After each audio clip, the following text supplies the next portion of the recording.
Šiandieną mes palyginsime kolą ir monsterį.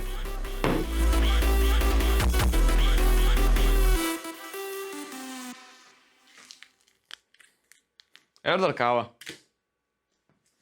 Taip pat palyginsim girą ir sultis.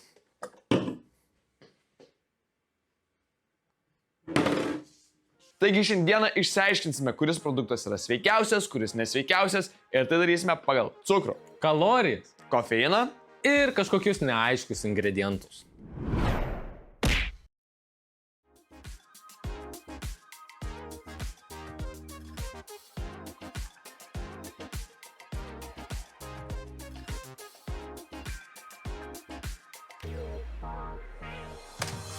Taigi mes jau susirašėme visą pagrindinę informaciją į Excel lentelę. Kaip ir kalbėjome, cukrus, kalorijos, taip pat kofeinas, neaiškus ingredientai, na ir tuomet dar pridėjome vitaminus. Na ir galiausiai ten padarėm mūsų vertinimą, bet apie tai truputėlį vėliau. Dabar norime parodyti, kaip viskas atrodo realiai. Turime 5 eilės objektų. Pirmoje gėrimai, antroje gėrimai įpilti į stiklinę po 100 ml.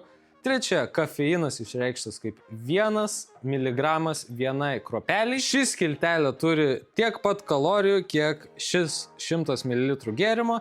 Ir galiausiai cukrus, kiek čia matote, tiek ir yra pačioj stikliniai. Tuomet, kalbant apie sveikumą, tai kava turi daugiausiai kofeino. Vienareikšmiškai. Bet mes kalbame apie 100 ml grinai juodos kavos, tai nemaišytos ir panašiai. Tai turi net 60 kažkur miligramų kofeino 100 ml.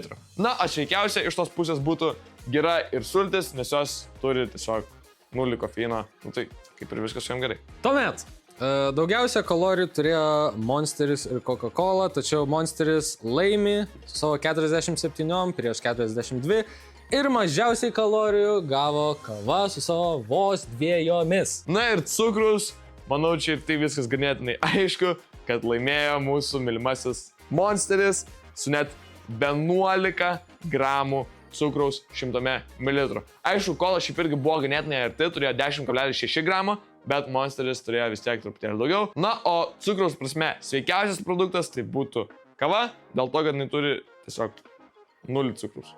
Einam prie vertinimo. Guys, einam prie vertinimo. Varom prie vertinimo. Gerai, tai va vertinimas. Pirmą vietą užėmė kava, dėl to, kad jinai turi mažai cukrus, mažai kalorijų ir nors turi daug kofeino, jeigu ją gersite ryte, tai jinai ne tik, kad neturėtų jums pakenkti, bet galbūt galėtų net ir pagerinti sveikatą. Tačiau jeigu gersite labai daugios arba gersite vakarais, tai tuomet jinai tikrai netampa sveikas produktas, dėl to ir turi vertinimą 7 iš 10. Čia išvedus vidurkį mūsų 3. Be to, kavai parašyta 4 neaiškus ingredientai, tačiau tai buvo dėl to, kad mes vertiname tą kavą iš pakuotės, bet jeigu imtumėt paprastą juodą kavą, tai ten neaiškių ingredientų turėtų nebūti. Na, o pralaimėtojas, arba kitaip tariant, pats nesveikiausias gėrimas, tai yra Monsteris su vertinimu 2 iš 10, dėl to, kad turi labai daug visokiausių neaiškių ingredientų. Jis turi daugiausiai cukraus, daugiausiai kalorijų ir 2 mažiau kofeino negu kava, bet 3 daugiau kofeino negu Coca-Cola. Jei jau galvojat, kad Coca-Cola neturi kofeino, tai klystat, jinai turi 3 mažiau negu Monsteris. Tai pavyzdžiui, jeigu išgėrėt 500 ml Monsterio, tiek pat kofeino gautumėt ir išgėrėt tiesiog 1,5 litro kolos. Jeigu įmanoma, geriau jau pasirinkti kavą, girą arba sultis. Tikiuosi, šis video jums leido pamatyti, kaip šių produktų sudėtis atrodo realybėje ir galbūt tai kažkaip pakeitė jūsų mąstymą į geresnę pusę. Na, arba galbūt šitie skaičiai tiesiog leido jums suprasti, koks, tarkime, Monsteris yra nesveikas palyginus su visais kitais mūsų pasirinktais gėrimais. Na, arba gal kokia kava yra palyginus sveika, jeigu anksčiau jos, tarkime, negerite. Tai ką, iki, ne parduotuvė, o atsisveikinimas. Stay healthy. Likit sveiki. Sveiki. Ne, likit sveiki. Viso gero. Ką tik, Mykolai, viso. Dabar visą šitą sutvarkyt. Shit!